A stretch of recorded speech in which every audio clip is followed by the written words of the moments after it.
fortælle jer lidt omkring 80'er-lyrikken, og navnligt omkring to af de mest kendte poeter fra den periode, Pia Tafdrup og Michael Strunge.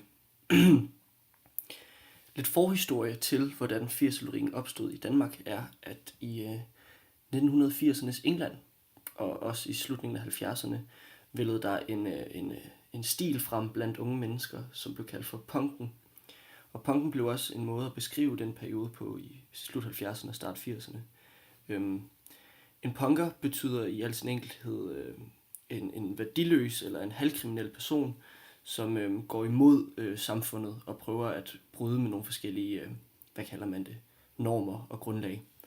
Kendetegnede punkerne var rigtig meget metal og læder som påklædning, neonfarver og så piercinger og tatoveringer.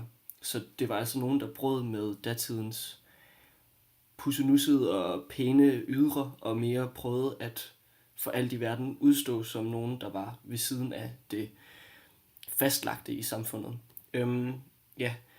Punken, den kom også til Danmark, og mange af de punkere, som der var, har beskrevet og sådan, lagt grunden til det, var, at der kom nogle stramninger på velfærdsstaten under den danske, statsminister hed Poul Schlüter, hvor at uddannelsessystemet det blev meget mindre tilgængeligt. Altså nogle specielt ungdomsuddannelser og universitetsuddannelser blev strammet. Karaktergennemsnit og optagelseskrav osv. Hvilket betød, at der blev skabt en større gruppe af utilpassede unge, som ligesom manglede et indhold i livet.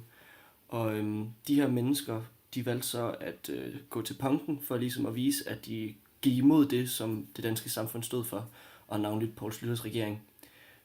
I Danmark blev No Future sådan et slagord for den her gruppe, fordi at, som sagt, der kom de her stramninger på ungdomsuddannelserne og universiteterne, som gjorde, at de ikke mente, de havde nogen fremtid. Og så et andet kendt begreb, som også ligesom vældede frem af det her, det var, at vi voksede op i beton, og de undrede sig over, at vi har sten i hænderne. Altså menende på den her måde, at de suger over, at de gør oprør mod det daværende samfund, men alligevel så tvinger de dem til at vokse op i ghettoerne for eksempel, eller de nyopbyggede 70'er bygninger ude i forskellige dele af Danmark. Af alt det her opstod 80'er-lyrikken. Det tog rigtig meget afstand fra 70'er-lyrikerne, og så et fokus mere på jeget og individualiteten, på byen og natten, og ligesom brugte det som en metafor for det underbevidste, og på at identiteten ikke rigtig længere var sådan en given størrelse, men at man brugte mere sig selv til at vise, hvem man var, og ikke bare, at man man var dansker for eksempel, eller man tilhørte mere en bestemt gruppe.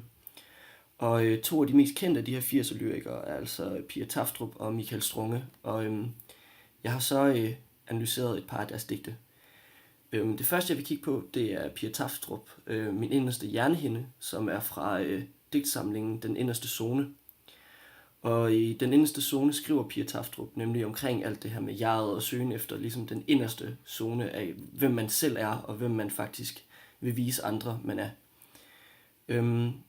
I det her, der nævner hun rigtig meget det, man ligesom vil beskrive som nogle måske lidt ubehagelige ord, altså et daggammelt plaster og lirkes af ryg for ryg, og trækkende små fine hår med sig på sin hvide klistrede side.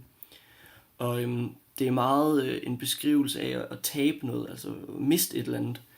Og det, som jeg ligesom har kigget på, det er, om enten det måske er et kærlighedsforhold, eller det her med at miste et barn, måske en mislykket graviditet, eller man har fået foretaget en abort. Man kan måske underbygge ideen om, at det kunne have været en abort med, at det beskriver den her sådan en fugleunge i digtet, som kunne være billedet på et barn, og så hvordan at den ligesom forsvinder, og at det bliver taget væk. Men nu kommer jeg til det primære del af mit oplæg, og det er omkring Michael Strunge. Og Strunge, han blev født i 1958 i København og døde i 1986. Han blev altså kun 27 år gammel. Og Strunge, han udgav 11 digtsamlinger, og mange af digtsamlingerne, som han har skrevet om, og mange af digtene, som er med i de digtsamlinger, handler omkring en utrolig afmagt. Strunge, han følte en utrolig afmagt over for samfundet, og hans vrede og oprør er sådan den mest markante kendetegn ved hans tekster.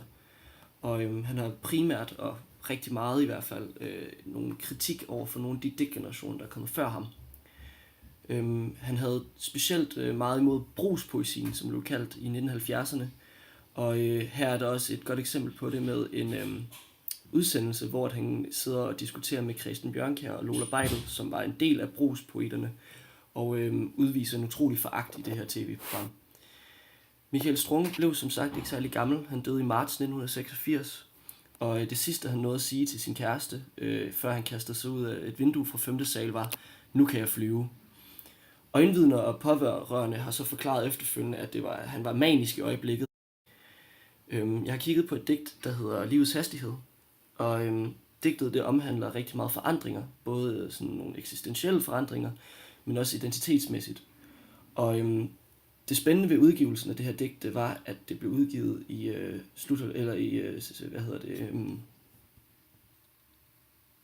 udgivet i slutningen af 70'erne, i specielt 78, hvor at punkbevægelsen lige var begyndt at komme frem i Danmark. Og i starten af 80'erne blev Michael Strunge også frontperson for den her punkbevægelse. Navnet på digtet, det er, og også for den sags skyld en digtsamling, som også hedder Livets Hastighed, er taget fra Michael Strunges store idol, David Bowie.